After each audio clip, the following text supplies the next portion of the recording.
زي ما انت يا زمالك، مهما كان الأمر صعب ومهما كان الوضع حالك، تيجي زي الفرحة من قلب المواجع، تتولد على وش ناس بيأمنوا بيك ويصدقوك، تورث النادي وتاريخه من جدودك ثم أبوك، وما تيجي الشدة تلقى الناس هنا يستغربوك ويقولوا لك ايه رماك على الصعب، يعني ايه اللي جبرك تدخل الحرب الطويلة وانت مع جيش الغلابة؟ ليه تسيب طرف الملك وتحن دايما للكتابة؟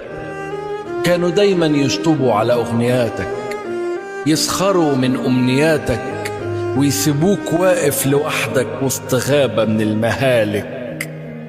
كنت وحدك، أيوة وحدك، بس دايما كان معاك علم الزمالك. والزمالك زيه زي في كل حاجة، بخته بختي، احنا الاتنين بنلاقي فرحة كل فين، احنا الاتنين سمر وغلابة وطيبين، احنا الاتنين نعمل اللعبة الجميلة ونظبط الباصة الطويلة ونستلم ونشوط ودايما تيجي في العرضة السئيل.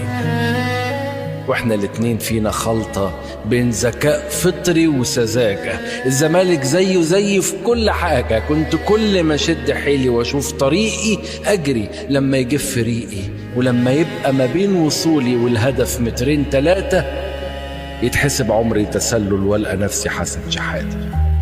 هم اقول ازاي تسلل والطريق كان كله جري؟ القى عين بصالي حمرة اني مسجون في المؤامرة واني مش قد المغامرة، ويبتدوا تسخيف وهري. طول حياتي وانا الزمالك